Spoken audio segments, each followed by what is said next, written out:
ربط میں مارے گئے ہیں، جو سیدھی جھٹکی سی بات ہے کہ ہم نے افغانستان سے جو بھی سارا ہمارے پاس سے مہمان آئے ہم نے ان کو پالا، ہم اپنے گھر سے ان کو لے جا کے کرتے رہے، مگر انٹرنیشنل کمیونٹی اس بات کو بھول گئی۔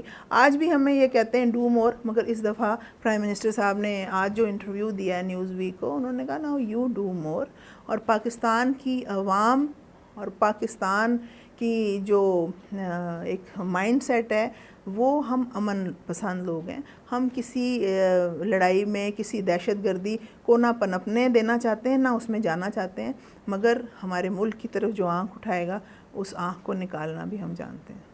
تو ہم ایسا تو یہ ہم نے ابھی تک یہ جو جتنے سارے ٹیررسٹ ہیں ان لوگوں کی آنکھ کیوں نہیں نکالی؟ یہ آنکھ نکالی ہے تو میرا خیال میں کہ آپ یہاں تک آج پہنچے ہیں۔ اچھا ورنہ نہیں، ہاں ورنہ آپ آنکھ نکالنے کی بات کرتے ہیں، میں سمجھتی ہوں کہ آپ پھر وہ بھول جاتے ہیں کہ ہم نے جو آپریشن کیا اور جس کی بیکنگ پارلیمنٹ نے کی تھی، جو ابھی کچھ عرصہ پہلے، جس میں 2.5 lakh Swat operation, 2.5 lakh IDPs اپنے گھر کو چھوڑ کے واپس آئے، اور یہ کہا گیا تھا کہ یہ واپس نہیں جائیں گے، یہ بس نہیں سکیں گے۔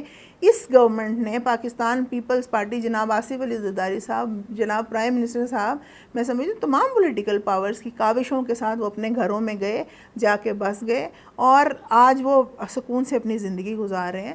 دیکھیے ہمیشہ نیگیٹیوٹی کی طرف نہیں جانا چاہیے، جو اچھے کام کیے ہیں ان کی طرف بھی بات کرنی۔ ہمارے پاس وسائل کتنے ہیں آج، میں آپ کو اگر گنوانا شروع کروں تو ہمارے پاس وسائل نہیں ہیں۔ دیکھیے جو بڑی کنٹریز ہیں، جو بڑے بڑے ممالک ہیں، ان کے پاس بے تحاشا فنڈز، بے تحاشا پیسہ، مگر آج ہماری خواتین آج بھی کنویں سے پانی بھر رہی ہیں۔ کیوں بھر رہی ہیں؟ کیونکہ ہم نے جو کسی کا جنگ تھی، ہم نے مدد کرنے کے لیے آج جو یہ میں سمجھتی ہوں بیگیج اٹھا لیا ہے، یہ انٹرنیشنل کمیونٹی کو سمجھنا چاہیے۔ چلے ہم نے بیگیج اٹھایا، آپ یہ سمجھتی ہیں ہمیں نہیں اٹھانا چاہیے تھا یہ بیگیج؟ نہیں، اس وقت دیکھیے ایک ٹائم تھا، اور ہم پاکستانی قوم ہیں، ہم مروت والے لوگ ہیں، مگر ایک وقت ایک حد ہوتی ہے، یہ حد جب پار ہو جاتی ہے تو پھر بولنا پڑتا ہے میرے خیال میں۔ نہیں تو آپ وہ کہہ رہی ہیں کہ وہ جو سٹیپ مشرف صاحب نے لیا تھا to become partners in the war on terrorism, میں مشرف صاحب کی کسی پالیسی کے ساتھ نہیں ہوں۔ میں آپ کو سیدھا بتا دوں، میں مشرف صاحب اگر الیکشن لڑتے ہیں، 2 سال باہر رہتے ہیں جیسے وہ کر رہے ہیں کوشش، الیکشن لڑتے ہیں، الیکشن لڑ کے لوگ ان کو قبول کر لیتے ہیں، ویل اینڈ گڈ، مجھے کوئی ان سے ذاتی نہیں، مگر میں ایز اے ڈکٹیٹر ان کی ہر پالیسی سے اس لیے اختلاف کرتی ہوں کہ ایک انسان جو قسم کھائے اور جھوٹ بولے اس کی کوئی وہ نہیں ہوتی۔ میں اس پالیسی پہ یہ آ جاتی ہے، میں نے وہ کہا نا، میں اس کی ہر چیز سے اختلاف کرتی ہوں۔ ہم لوگ اس کو چھوڑ کیوں نہیں دیتے اس پالیسی؟ کس پالیسی کو؟ یہ جو آپ کہہ رہی ہیں نا کہ یہ غلط ہے، بیگیج اٹھا لیا ہم نے۔ کون سا؟ میں تو آپ کو افغانستان کی جب وار ہوئی اور افغانستان کے یہ لوگ آنا شروع ہوئے، آپ کون سے وار کی بات کر رہی ہیں؟ جی میں پرانی بات کر رہی ہوں، وار آن ٹیررزم۔ دیکھیے میں پرانی بات کر رہی ہوں کہ ہم شروع کہاں سے ہوئے ہیں۔ آج بیٹھے بیٹھے تو نہیں نا یہ کوئی چیز نکل آئی، اگر اس کے پیچھے ایک ریفرنس ٹو کانٹیکسٹ ہے۔ جو لوگ آئے ان کو واپس جانا چاہیے، اب ان کے ویل سیٹلڈ یہاں پہ بزنس ہیں، ان کے ویل سیٹلڈ یہاں پہ، دیکھیے ان کو اب واپس جانا چاہیے۔ اور ہماری گورنمنٹ یہ جو شناختی کارڈ والے معاملات ہو رہے ہیں، یہ سب ہو رہے ہیں، یہ بہت ہیلپ فل ہوگا، اور آپ دیکھیں گے کہ یہ ایک لاجیکل اینڈ پہ ہمیں لے کے جائیں گے۔ لیکن جو چیز سمجھ میں نہیں آ رہی، اکثر یہ بھی کہا جا رہا ہے کہ اگر ہم امریکہ کی جنگ سے نکل جائیں تو ہمارے بہت سے مسئلے حل ہو جاتے ہیں، یا امریکہ اس ریجن سے چلا جائے تو سارے مسئلے، کافی مسئلے حل ہو جائیں گے۔ اب ایشو یہ آتا ہے کہ جب وہ 87-88 میں جب وہ لوگ چلے گئے تو ہم اس چیز پہ رونا روتے ہیں کہ وہ چھوڑ کر چلے گئے، اب وہ یہاں ہیں تو ہم کہتے ہیں کہ نہیں آپ جاؤ۔ نہیں آپ سمجھے نہیں بات کو، نہیں نہیں آپ میرے بات سمجھ نہیں آئی۔ میں یا آپ کو تھوڑا بیک گراؤنڈ اس پر دیکھنا ہوگا، وہ چھوڑ کے چلے گئے، ہمیں کسی کی ضرورت نہیں ہے، ہم بڑا خود مختار، ہم خود، ہاں جی میں نے بولا جب سوویت رشیا کے معاملات ہوئے تو میں نے کہا ایک لاجیکل اینڈ پہ پہنچا کے جو مجاہدین تھے یا جو ایک گروپ بنا ہوا تھا ان کے وہ پھر اگر آپ سوچ لیں باہر صبح تو ایسا تو نہیں ہو سکتا نا۔ ایک لاجیکل اینڈ کا مطلب ہوتا ہے کہ گلوبل کمیونٹی بھی پھر سوئی ہوئی تھی۔ آج گلوبل کمیونٹی کو پرابلم ہو رہی ہے نا، پاکستان کا پیس بہت ضروری ہے اگر انٹرنیشنل پیس چاہیے.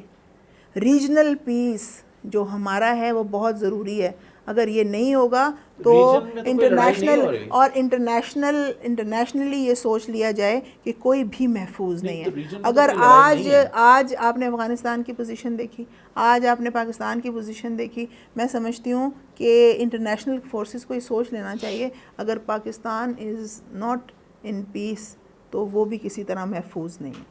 تو یہ جو ایپی سینٹر ہم بن گئے ہیں تو اس کو کون سالو کرے گا یہ ایشو؟ وہ لوگ آ کر کریں گے جیسا کہ ابھی انہوں نے کیا, یا ہم لوگ خود اس پہ کچھ کریں گے؟ نہیں, دیکھیے ایپی سینٹر بن گیا, ایپی سینٹر کیا بنا, کیسے بنا, اس کی ہسٹری میں تو خیر ابھی بھی میں نے کافی آپ سے اس پہ بات کی ہے, مگر میں یہ کہنا چاہتی ہوں کہ موو فارورڈ کرنے کا جو ایک طریقہ کار ہے وہ صرف یہ ہے کہ سارے اسٹیک ہولڈرز جتنے بھی ہیں سب ڈسکس نہیں کریں آؤٹ کم, کہ اب آپ نے لائن ڈرا کریں گے. اور اس دفعہ انشاءاللہ آپ نے دیکھا کہ ہماری یہ 3 سال میں, کہتے ہیں 11 سال 8 سال آپ ڈکٹیٹرشپ کو دیتے ہیں, مگر آپ جمہوریت کو 3 سال میں آپ پریشان ہو جاتے ہیں کہ جمہوریت کے 3 سال ہو گئے ہیں, آپ نے کیا کیا, آپ نے کیا کیا. بابا جو خراب کام ہو چکے ہیں 8 سال میں 11 سال میں, ان کو ٹائم بھی تو دینا اتنا. صحیح ہے. Thank you, ma'am. I don't think we're coming to any conclusion here, but it was a good start. The conclusion is کہ اتفاق رائے ہو, اتفاق ہو. ناظرین, جیسا کہ آپ نے سنا, میرین راجہ صاحبہ کہتی ہیں کہ اتفاق رائے ہو. آج کل پچھلے 3 سال سے یہ لوگ اس چیز کو ایوالو کرنے کی کوشش کر رہے ہیں. They have another year and a half, 2 years. اس میں کتنی اتفاق رائے ہوتی ہے, لیکن ہمارا جو مسئلہ ہم نے ریز کیا ہے with regard to extremism, وہ شاید اتنا سمپل نہیں ہے کہ سب لوگ مل بیٹھیں گے, سارے اسٹیک ہولڈرس اگر بات کریں گے تو وہ شاید خود ہی ختم ہو جائے گا. It's not gonna happen that way. I think society itself has now become in such a way کہ پاکستانی سوسائٹی کو, اب لوگوں کو خیر یہ سوچنا پڑے گا کہ از اٹ رائٹ اور رانگ.